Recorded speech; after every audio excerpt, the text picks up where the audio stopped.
வணக்கம் மாணவ மாணவிகளே.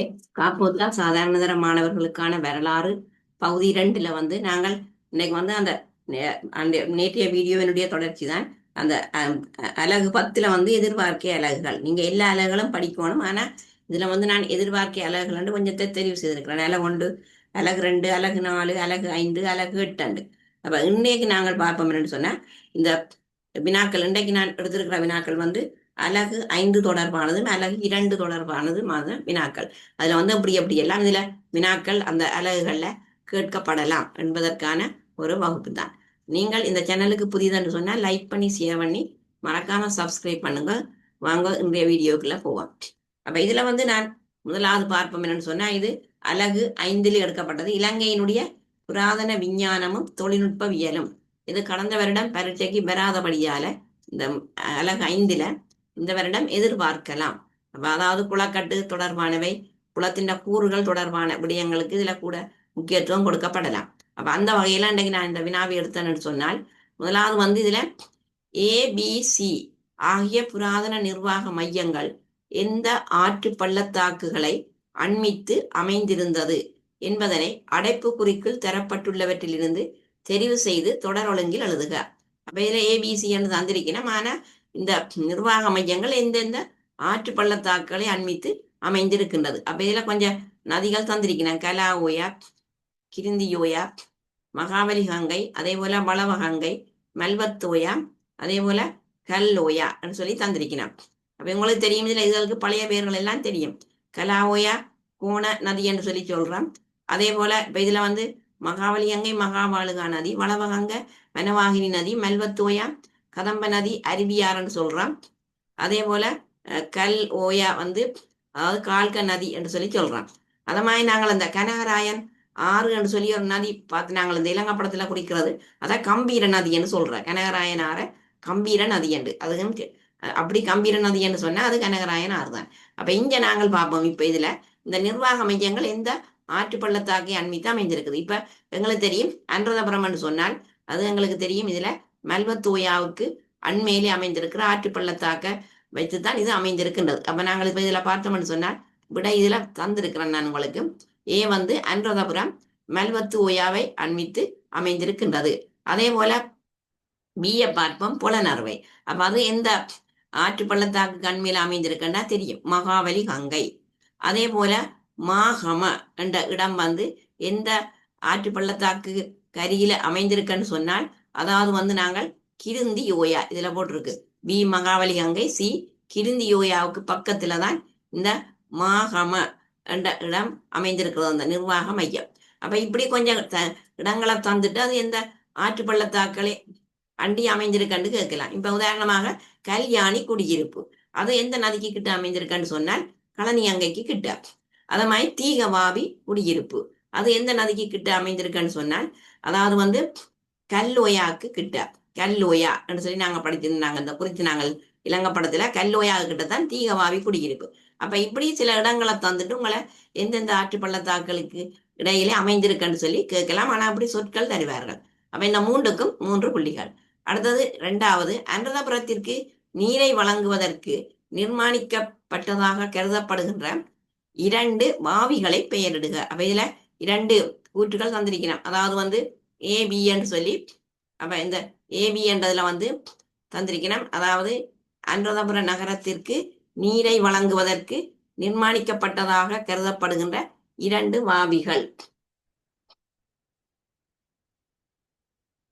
இப்ப இந்த 2 வாவிகள் என்னன்றதை நாங்கள் சொல்லணும். அதாவது இந்த 2 வாவிகள் எடுத்தோம்னு சொன்னால் இதுல நாங்கள் முதலாவது ஏய பார்ப்போம். ஏ எடுத்தோம்னு சொன்னால் ஒன்று திசாவாவி, அதே போல நுபரவாவி, மற்றது அவியவாவி. அவியவாவின்னு சொன்னா பசவக்குளம். அப்ப இதுல அந்த வாவிகள் எவையென்று சொன்னால் திசாவாவி, நுபரவாவி, பசவக்குளம். அதை நாங்க அவியவாவின்னு சொல்றோம். பண்டுகாவியம் என்னனால கட்டப்பட்டதான் இந்த அவியவாவி. அதுல பி கேட்டிருக்கிறோம், பிக்குகளின் பயன்பாட்டிற்காக நிர்மாணிக்கப்பட்ட 2 தடாகங்களை பெயரிடுக. அப்ப அந்த பிக்குகளின் பயன்பாட்டிற்காக நிர்மாணிக்கப்பட்ட 2 தடாகங்கள், ஒன்று குட்டம் பொய்கை, தாமர பொய்கை, யானை பொய்கை, குமார பொய்கை. அதே போல இரட்டை தடாகம் நெல்லும் பொகுன சொல்றது அக்பொகு. அப்ப ஆகவே இது பிக்குகளினுடைய பயன்பாட்டிற்காக நிர்மாணிக்கப்பட்ட தடாகங்கள் என்று சொல்லி சொல்லலாம். அப்ப குட்டம் பொய்கை, அதே போல தாமர பொய்கை, யானை பொய்கை, அது மாதிரி இந்த நெல்லும்பொக்குன என்று சொல்லி சொல்றது. அடுத்தது இதுல நாங்க மூன்றாவது பார்ப்போம்.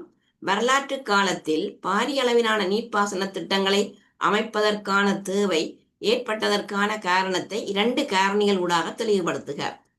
அதாவது வரலாற்று காலத்துல பாரிய அளவிலான நீர்ப்பாசன திட்டங்கள் அமைப்பதற்கான தேவை ஏற்பட்டதற்கான காரணம், அதுக்கு நீங்க 2 காரணிகளை வச்சு வழங்கப்படுத்தணும். அப்ப எங்களுக்கு தெரியும், இப்ப உதாரணமா நாங்க எடுத்தோம்னு சொன்னால், அதாவது நீர்ப்பாசன திட்டங்களை அமைக்கிறதுன்ற நோக்கமே விவசாய தேவை கருதித்தான். அப்ப அதுல இங்க பார்ப்போம், விவசாயத்திற்காக நீரை பெற்றுக்கொள்வது, வெள்ளப்பெருக்கை கட்டுப்படுத்தல், அதே போல நகர மக்களின் நீர் தேவையை பூர்த்தி செய்தல், வறட்சி காலத்தில் நீர் தேவையை பூர்த்தி செய்தல், மற்றது அதிகரிக்கிற சனத்தொகைக்கேற்ப உணவு உற்பத்திக்கான நீரை பெற்றுக்கொள்ளுதல், அதே போல இந்த மழை வீழ்ச்சியின நிச்சயம் என்ற தன்மை. இப்ப இலங்கையை பொறுத்தவரை இலங்கைக்கு மழை கிடைக்கிற வழிமுறைகள் பருவக்காற்றுகள் மூலம் கிடைக்குது. வடகிழ் பருவக்காற்று, தென்மேல் பருவக்காற்று. அத மாதிரி சூறாவளி மூலம் எங்களுக்கு மழை கிடைக்கின்றது. அதே போல இந்த மேற்காவுக மழை அல்லது உகைப்பு மழை என்று சொல்றது, அப்படித்தான் எங்களுக்கு மழை கிடைக்கிறது. அப்ப இந்த விவசாயிகளை பொறுத்தவரை இந்த வானம் பார்த்த பூமி என்று சொல்லி சொல்லப்படுகிறது இந்த மழை வீழ்ச்சியின நிச்சயம் என்ற தன்மை. அப்ப இதுக்காகத்தான் என்ன செய்யணும்னு சொன்னால், இங்க எங்களுக்கு இந்த பாரிய அளவிலான நீர்ப்பாசன திட்டத்தை அமைக்க வேண்டிய தேவை ஏற்பட்டதாக நாங்க சொல்றோம். அப்ப விவசாயத்துக்கு நீரை பெற்றுக்கொள்ளணும், வெள்ளப்பெருக்க கட்டுப்படுத்துவது, மற்ற மக்களின் நீர் தேவையை பூர்த்தி செய்வது, மற்ற குறிப்பா வறட்சி காலத்துல மழை இல்லாத காலத்துல நீர் தேவையை பூர்த்தி செய்யணும்னு சொன்னா நாங்கள் இப்படியான நீர்ப்பாசன குளங்கள்ல நீர் எல்லாம் தேக்கி வைக்க வேண்டும். மற்றது இன்னொரு காரணம் மழை வீழ்ச்சியின் நிச்சயமற்ற தன்மை. அப்ப இந்த காரணிகள் காரணமாகத்தான் எங்களுக்கு இந்த நீர்ப்பாசன திட்டங்களை அமைப்பதற்கான ஒரு தேவை ஏற்பட்டது. அடுத்ததுல வந்திருக்கிறேன் குளத்தின் கூறுகள். இதெல்லாம் குளக்கட்டு, கலிங்கல் அதாவது சொரவ, சி கலிங்கட் தொட்டி, பிசோ கொட்டுவ, டி சுருங்கை, பிட்டவான. குளம் ஒன்றில் காணப்படும் மேற்குறிப்பிட்ட தொழில்நுட்ப கூறுகளுள் ஏதேனும் 2இன் அமைப்பு, செயற்பாடு ஆகியன தொடர்பாக விவரிக்குக. அப்ப கடந்த வருட வினாத்தால இந்த குளத்தின் கூறுகள் வராதபடியால இந்த முறை எதிர்பார்க்கலாம். அப்ப இதுல இவ்வாறு 4 குளத்தின் கூறுகளை தந்துட்டு அதனுடைய அமைப்பு செயற்பாடுகள் பற்றி உங்களை விவரிக்க சொல்லி கேட்கலாம். அப்ப இதுல கேட்டிருக்கிறது என்னன்னு சொன்னால், ஏதேனும் 2 நீங்கள் இந்த 4ல ஏதாவது 2 நீங்கள் வழங்கப்படுத்தினால் அதற்கு 6 புள்ளிகள் வழங்கப்படும். அப்ப நாங்கள் இதுல பார்ப்போம். முதலாவது குளக்கட்டு எடுப்போம். குளக்கட்டு அமைப்பு எப்படி இதை அமைக்கணும் அல்ல நிர்மாணிக்கணும்னு சொன்னால், 2 எச்ச குன்றுகளை இணைத்து அமைக்கப்பட்டமை. அதே போல குன்றுகள் இல்லாத இடங்களில் ஆற்று வளைவை பயன்படுத்தி குளக்கட்டுகளை அமைத்தல். அப்ப அதற்கு உதாரணம் தந்திருக்கணும் என்னன்னு சொன்னால், யோதவாவி என்று சொல்லி தந்திருக்கணும்.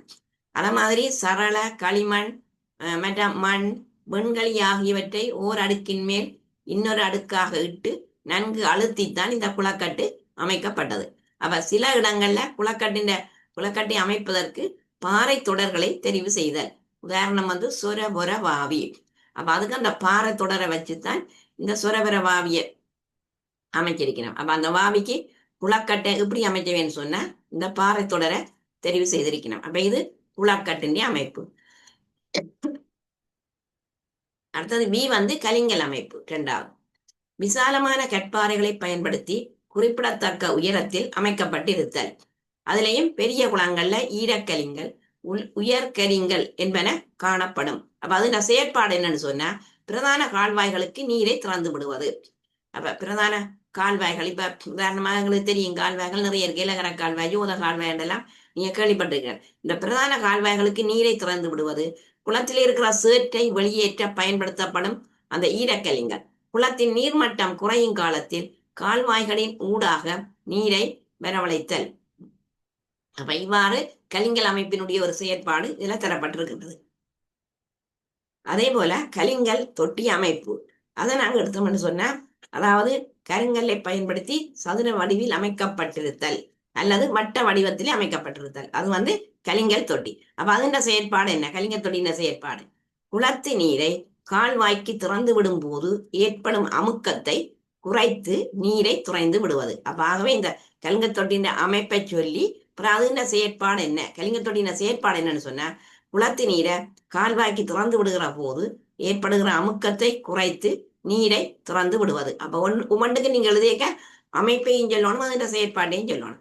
அதே மாதிரி இப்ப சுருங்கி அமைப்பு அது எவ்வாறுன்னு சொன்னா, சிறு கற்களை பயன்படுத்தி ஒன்றுக்கொன்று இறுக்கமாக இணைத்து குளத்தின் ஓரத்தில் குளக்கட்டின் உயரத்திற்கு குறைவாக அமைக்கப்பட்டிருக்கும். அப்ப அதுக்கு உதாரணம் கலாவாவி என்று தந்திருக்கணும். இந்த கலாவாவியை கட்டிய மன்னன் தாதுசேனன். அத மாதிரி குளக்கட்டிற்கு பாதிப்பு ஏற்படாத வண்ணம் குளத்தில் காணப்படும் மேலதிக நீரை வெளியேற்றுதல், அதுதான் சுருங்கை அமைப்பு. சுருங்கையினுடைய அமைப்பு, சுருங்கையினுடைய பயன்பாடு வந்து அந்த குளக்கட்டுக்கு பாதிப்பு ஏற்படாத வண்ணம் குளத்தில் காணப்படுகிற மேலதிக நீரை வெளியேற்றுவது. அப்ப இது 4 விடை கொண்டிலையும் கேட்கலாம். அதாவது குளக்கட்டுக்கு பாதிப்பு ஏற்படாத வண்ணம் குளத்தில் காணப்படும் மேலதிக நீரை வெளியேற்றுகிற குளத்தின் கூறு எது? 4 கூறுகளை தந்துட்டு கேட்கலாம். அப்ப அதேதான் சொன்னால் இந்த சுருங்கை என்று சொல்லி சொல்றான், குளத்தில் உள்ள மேலதிக நீரை வெளியேற்றுவது. அப்ப ஆகவே இதுல வந்து அந்த 4 விஷயங்கள், இந்த குளத்தின் கூறுகள் தொடர்பாக இந்த குளக்கட்டு, கலிங்கல், கலிங்கட் தொட்டி, சுருங்கை, அது ஒவ்வொன்றுக்கும் அந்த அதனுடைய அமைப்பை எழுதி பிறகு அதனுடைய செயற்பாடு என்ன. இப்ப உதாரணமா கலிங்கல், அதாவது சுருங்கின்னு சொன்னா குளத்திலே இருக்கிற மேலதிக நீரை வெளியேற்றுவது. அப்படி ஒவ்வொன்றுக்கும் அந்த செயற்பாடுகள் தனித்தனியா இருக்கின்றது. அப்ப இது வந்து அலகு 5ல கடந்த வருடம் வராதபடியால இப்படியான குளம் சம்பந்தமான வினாக்கள் கேட்கப்படலாம். அதுதான் அந்த குளங்களை கட்டிய மன்னர்கள், கால்வாய்கள், அதுகளெல்லாம் நீங்கள் படிச்சு வச்சிருக்கணும். அதே போல குளத்தின் கூறுகள் எல்லாத்தின் செயற்பாடுகள், தொழிற்பாடுகள், அதுகளை நீங்கள் படித்து வைத்திருத்தல் வேண்டும். அடுத்தது வந்து அலகு 2ல கடந்த வருடம் வராதபடியால இந்த வரலாற்றுக்கு முற்பட்ட காலத்தில் மனிதன் வசித்து வந்த 3 கற்குகைகளின் பெயர்கள். அதாவது வரலாற்றுக்கு முற்பட்ட காலத்தில் மனிதன் வசித்து வந்த 3 கற்குகைகள். அப்ப அதுக்கு விட போட்டிருக்கீங்க, பாகியன்கல, குருவிற்ற பட்ட தொம்பலன, கித்தில்கல பெலிவன, சிகிரிய பொத்தான, அதே போல சிகிரிய அலகில, ராவண எல்ல, அதே போல அத்தனவன அலுவல. அத மாதிரி முன் வரலாற்று கால பகுதி மயானங்கள் கண்டுபிடிக்கப்பட்ட 4 இடங்கள். அந்த மயானங்கள் எங்கெங்க கண்டுபிடிக்கப்பட்டது முன் வரலாற்று காலத்தில என்று சொல்லி சொன்னால், அதாவது மயானங்கள் கேல்சோகன், ஜட்டிகள் பொத்த, இப்பன் கட்டுவ, பெரகல, உடரஞ்சாமடம், கல்துமுல்ல, அத மாதிரி பொம்பரிப்பு, கபரபத்தாவ, தும்மல, சூரிய, அத மாதிரி வெவா வாணி வெல என்று சொல்லி நாங்கள் அந்த மயானங்கள் அமைந்திருக்கிற இடங்கள். அத மாதிரி முன்வரலாற்று கால பகுதி மனிதனின் 2 வாழ்க்கை கோல பண்புகளை விவரிக்குக. இந்த வாழ்க்கை கோல பண்புகள் என்ன? அப்ப அதுல சொன்னோம்னு சொன்னா அந்த முன்வரலாற்று கால மக்களின் வாழ்க்கை கோல பண்புகள் ஒன்று நிலையான குடியிருப்பை அமைத்தல், விவசாயமும் வேட்டையாடலும், இது அவைய தொழில். அது மாதிரி இரும்பு உலோக பாவனையும் கல்லாயுத பாவனையும், அப்ப இது அவர்களுடைய தொழிலாக இது காணப்படுகிறது. வனைதல் சில்லை பயன்படுத்தி மட்பாண்டங்களை செய்தல். அப்ப இதுல வந்து அந்த களிமண்கள் இருக்கு, பந்துக்களி, வெண்களி, சீனக்களி என்று. அப்ப அதை வச்சுதான் இந்த வனைதல் சில்லை வச்சு மட்பாண்டங்களை செய்வது அவைய தொழில். பெண்கள் தம்மை அலங்கரித்துக் கொள்வதில் ஈடுபடல், மற்ற முறையான மரணச் சடங்கை பின்பற்றுதல். அப்ப இது முன் வரலாற்று காலத்துல வாழ்ந்த அந்த மக்களின் வாழ்க்கை கோல பண்புகள். அடுத்தது ஆரம்ப வரலாற்று கால பகுதி குடியிருப்புகள் முன் வரலாற்று கால பகுதியில் இருந்து வேறுபடும் முறையினை 3 விடயங்கள் கொண்டு விளக்குக. அப்ப இதுல ஆரம்ப வரலாற்று கால பகுதியை முன் வரலாற்று காலத்தோட வேறுபடுத்தணும். அதுல இதுல போட்டிருக்கிறேன், குளங்களை மையமாக கொண்டு குடியிருப்புகளை அமைத்தமை. அப்ப அதுக்கு உங்களுக்கு தெரியும், பாபிகாம. ஆற்று பள்ளத்தாக்குகளுக்கு அப்பால் குடியிருப்புகளை அமைத்தமை. அதே போல தொழில் ரீதியாக கிராமங்கள் அமைக்கப்பட்டமை, அது உங்களுக்கு தெரியும், மணிகாரகாம, காஜரகாம என்றெல்லாம் இருக்கு. செயற்பாட்டு ரீதியிலான குடியிருப்புகள் அமைக்கப்பட்டமை, சிறிய நடுத்தர நகர குடியிருப்புகள் உருவாக்கப்பட்டமை. அதே போல நிர்வாகம், ஒழுங்கமைப்பு படிப்படியாக வளர்ச்சி அடைந்தமை, மற்ற குடியிருப்புகளின் பாதுகாப்பு தொடர்பாக கவனம் செலுத்தியமை. இதே போல நிலத்தின் தன்மையை அடிப்படையாக கொண்டு இந்த குடியேற்றங்கள் பரவல் அடைந்தமை. அப்ப இதுல நீங்கள் இதுகளுக்கெல்லாம் புத்தகத்தை பாடநூல்ல இருக்கு, குளங்களை மையமாக கொண்ட குடியிருப்புகள் அமைத்தமை என்றதுக்கு அதுல வந்து என்னென்ன அந்த பெயர்கள் இடப்பட்டிருக்கு. இதுல உதாரணமா உண்டு வாபிகாமன்னு தந்திருக்கணும். அது மாதிரி தொழில் ரீதியான குடியிருப்பு கிராமங்கள், அந்த மணிகாரகாம, கேவட்டகாம என்றெல்லாம் இருக்கு. அப்ப அதை நீங்கள் விரிவாக இதற்கு விளக்கமாக கொடுக்க வேண்டும். இது அலகு 2க்குரிய வினா. அதே போல இதுல இன்னொரு வினா தந்திருக்கேன், இது வந்து அலகு 5க்குரிய வினா. இதுக்கும் அந்த குளக்கட்டோட தொடர்புடையதுதான். இது கடந்த வருடம் வராதபடியாலே இந்த வருடம் இந்த இப்படி எல்லாம் இதுல வினாக்கள் கேட்கப்படலாம். அலகு 5 சொன்னா இப்படி வினாக்கள் கேட்கப்படலாம். அப்ப இந்த அனந்தபுர காலத்தில் வறண்ட வலயத்தில் கட்டப்பட்ட 3 பெருங்குளங்களை குறிப்பிடுக. அப்ப அது என்ன 3 பெருங்குளங்கள் என்றால், ஒன்று மின்னேரியா, கமுழுவாவி, யோதவாவி, அதாவது ராட்சத குளம்னு சொல்றேன், குருளுவாவி, கந்தலாய் குளம், நிறைய இருக்கு அனந்தபுர காலத்துல குளங்கள் பதவியா. இதுல நீங்க ஏதாவது 3 எழுதினா சரி.